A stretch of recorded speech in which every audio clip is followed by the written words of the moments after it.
Good morning. Good morning. Spider-Man, Maleficent, Captain America, Winter Soldier, Transformers, X-Men, How to Train Your Dragon 2, and Godzilla. What have I just named? Movies. Yeah, All the new movies. just a few of the 2014 summer blockbusters that have been released recently, right? And they are big, and they're splashy, and they're spectacular. And they're all aimed at getting us into the theaters this summer. And some of them have been very successful so far. Others, maybe not so much. Now, Independence Day, Back to the Future, Die Hard, and The Dark Knight. What are those? Movies. Movies, right. They're four all-time favorite summer blockbusters of years past. Some of them way past. And four that are coming to a church near you. Very near you during the month of July. But not the movies themselves, but the titles, as we have our own summer blockbusters each week here at the Center for Spiritual Living. And while we may not have the actual movies here, we will have the second reason that I go to the movies. And sometimes, if it's not a good movie, it's the first reason I go to the movies, other than the air conditioning and the really cool seats. And that is popcorn. Hey, so today, There's the connection. yes, we'll have popcorn. Eat the top ones, not the bottom. Yeah. Today, it's Independence Day. Who saw this movie, Independence Day? All right. I mean, what else could it be, really, when we just celebrated July 4th a couple of days ago? So let's begin with some 4th of July jokes that have been submitted by children, because they're always a fun way to get us laughing, right? We have Eloise, age 9, from Charlottesville, Virginia. What did one flag say to the other flag? Nothing. They just waved. From Tom, age 8, in Kentucky, how is a healthy person like the United States? They both have good constitutions. From Rachel, age 8, Long Beach, what dance was very popular in 1776? The Independence. Okay. And from Christy, age 14, Denver, Colorado, teacher, the teacher's asking, where was the Declaration of Independence signed? And what does the student say? On the bottom. That sounds like a teenager's response, right? And another one from 8-year-old Tom from Kentucky. Did you hear the one about the Liberty Bell? Yeah, it cracked me up. And finally, because really this is enough, do they have the 4th of July in England? Sure they do. Yes, that's how they get from the 3rd to the 5th. And that was from Big Al, and that was a grown-up in Frankfort, Kentucky. All right, so in the United States, July 4th celebrates the birth of a new independent nation. And today we celebrate the birth of a new independent consciousness whose time has come. Consciousness meaning the way we think and feel and speak and believe, and it means our values, our attitudes, and our actions, independent from the tyranny of old ways we have thought, felt, spoken, believed, and acted. We really are birthing, right here and right now, a new era of humanity. The impulse towards evolution, towards greater freedom, and toward a higher, expanded possibilities is in our DNA, our divine natural attributes. In her book, Birth 2012 and Beyond, Barbara Marx Hubbard writes, the truth is that we are all on the precipice of a new era of peace, sustainability, health, and abundance. This is, if enough of us dare to declare it and shed the beliefs and behaviors that have governed us for millennia. What if we come together at an unprecedented scale to cleanse ourselves of violence, commit ourselves to health, pledge ourselves to generosity, and state our intentions for a new kind of world where we are all respectful, loving members of a single human family living in harmony with all creation. Wow, what if? What if? If we did that, what would it take? We can talk forever about what other people should do, what our government should do, what corporations, who are now people, should do, decisions the Supreme Court should or shouldn't make, which I think has been a lot on our minds lately. But that's really not where the answer lies, is it? The answer lies in what will I do? Because that's the only place we have any power, in what it is we choose to believe, what it is we choose to do. How will I proclaim my individual independence from the consciousness that helped create where we are today? We know that our time has come to be actively involved in the forward movement of humankind, and the answer lies in each and every one of us choosing to become spiritually independent. Does it not? Today is our spiritual independence day. Say that with me. Today is my spiritual independence day. That just makes it a lot more personal, doesn't it? Okay, this is all really good and wonderful, but what does it mean exactly? Well, I'm really glad you asked. Because today I want us to create our own declaration of independence. And I'm going to ask you for your help with this, okay? We're going to make some declarations. I declare independence from my ways of living that no longer serve my highest good. Let's say that together. I declare my independence from ways of living that no longer serve my highest good. So what does that look for you, like to you? How does that look to declare from, what does that look like for you? Any ideas, any thoughts?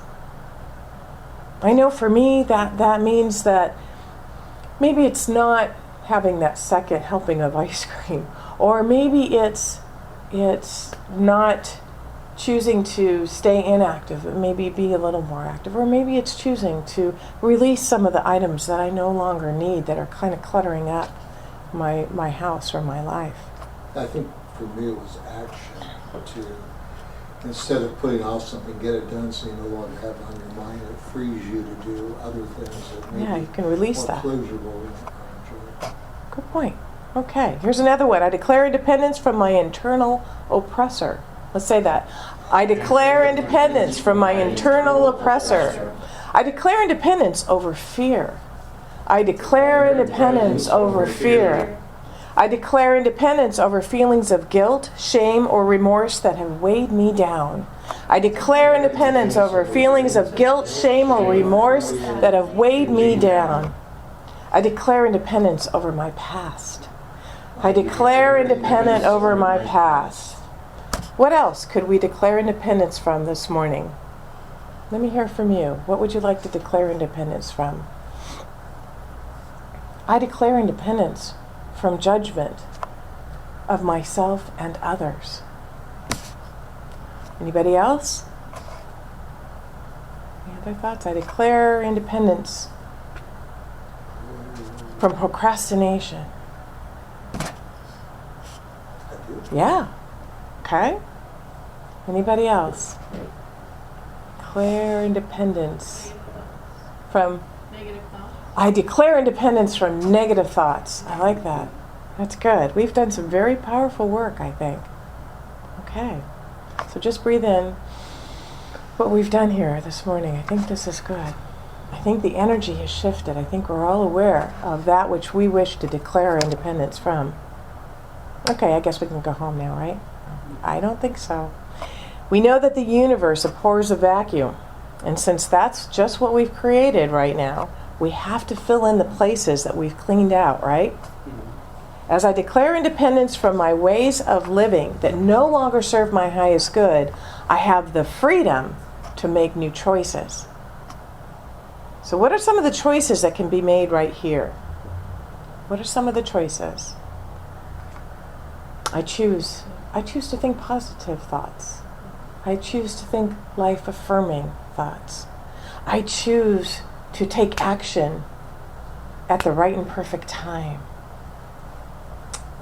I choose to eat cleanly. I choose to... We choose. What are we choosing? Listen to my subconscious. Ooh, I choose to listen to my subconscious, listen to my intuition, and knowing that it's always guiding me in the right and perfect way, right? As I declare independence from the internal oppressor, I have the freedom to enter into a new relationship with the divine of my being. As I declare independence over fear, I have the freedom to face whatever or whoever has intimidated me in the past and to live with a courageous new attitude. As I declare independence over feelings of guilt, shame, or remorse, I have the freedom to forgive myself as well as others and to seek forgiveness. As I declare independence over the past, I have the freedom to use my past as a trajectory into a new life rather than a ball and chain around my leg. Do you know when freedom from the past comes? Do you know when how you've had something that's weighed you down, like memories or shame or guilt or something from the past, or maybe even anger where you haven't forgiven that person? Do you know Or when? yourself. Yeah, or yourself. When does freedom from the past come? In the very instant you stop thinking about it. Just like that. Have you ever tormented yourself about something for weeks, months, maybe even years, and then all of a sudden a span of time will go by and you realize you haven't thought about that person, that action, that activity, and you'll notice that you're being pulled right back into it when you remember it. And it's like, wow, I'm being transported right back to that moment of pain, and you can stop it in that moment. No, I've released that. I no longer think about that. It's gone. It is in the past. I don't think about it, and you're free. As I declare independence over the past, I also have the freedom to be grateful. A couple of weeks ago, I picked up some sort of sinus infection or cough, I don't know, some little virus thing, I don't know what was going on. And each day, as I experienced the effects of this, maybe I was sneezing or coughing or just feeling, a little pressure in my head, I decided to use these moments as an opportunity to say thank you. Thank you for my strong and healthy body. Because have you ever noticed how sometimes it takes a summer or a winter cold to remind you how great you feel the rest of the time? Wow, why was I not appreciating how wonderful I have felt for months until this hit? And so I thought, you know what? I'm going to start right now. Even though I'm not experiencing the effects of that, I'm experiencing something else that must have triggered it before. I'm going to really appreciate my wonderful and great health. And, it came back and it was good. Finally, we realize that as we declare our independence from all that does not serve, we have the freedom to love. We have the freedom to love. And as important as our independence and freedom are, and what we just did is really a vital step that we have to take on our road of evolution, it is not the last or final step, because our last step that we must take is interdependence, because none of us can be truly free unless we all are. Just as it said in Garth Brooks' song, we shall be free. It's not I will be free. We shall be free when the last person is suffering. So none of us can be truly free unless we all are. There is no private good. There is no freedom for me if you are not free as well. Why? Because at the spiritual level, we are all one. And at the level of our human experience, I need you and you need me. Not in a codependent way, meaning I need you in order for me to be happy, but in a synergistic way, in a cooperative way, in a supportive way, in that barn-raising, come-together community. I'm here for you, you're here for me. I know you're good for you when you can't know it for yourself. In that kind of way. Because I remember the truth about you when you might have a little difficulty doing it. Realizing our interdependence is the most important thing. Holmes says in the Science of Mind magazine, unless we become the living embodiment of love and light, we shall have no justification in saying that God is love and light. Unless we use the freedom we have without abusing it, we shall have no justification in saying that we are masters of our own soul, creators of our own destiny, and arbitrators of our own fate. If we can bind ourselves together reverently, in love and compassion, in mutual tolerance and understanding, under the cohesive powers of the universal law of good and the beneficence of a divine and universal presence, then shall we be able to use the word liberty without license, and to lead the world down the pathway to a new enlightenment. And that is what we are here to do, individually and collectively. In the folk tradition of adding new verses to old songs, a visionary singer-songwriter brings the evolution of our national anthem to global perspective of the 21st century with the Earth Anthem. And this is written by a descendant of the poet Henry Wadsworth Longfellow. And I'm going to read it, but I want you to know that it is written in your mind. You can be thinking it's written to the tune of the Star-Spangled Banner. And this is a song about interdependence. It's called the Earth Anthem. Oh, say can you see by the one light in all, our earth to embrace at the call of all nations, where our children can play in a world without war, where we stand hand in hand in the grace of creation, where the rivers run clean through the forest of green, where the cities stand tall in the clear skies of freedom. Oh, say do our hearts sing for harmony and love forever on the planet of our birth, blessed with peace on earth. And so it is. So it's- So,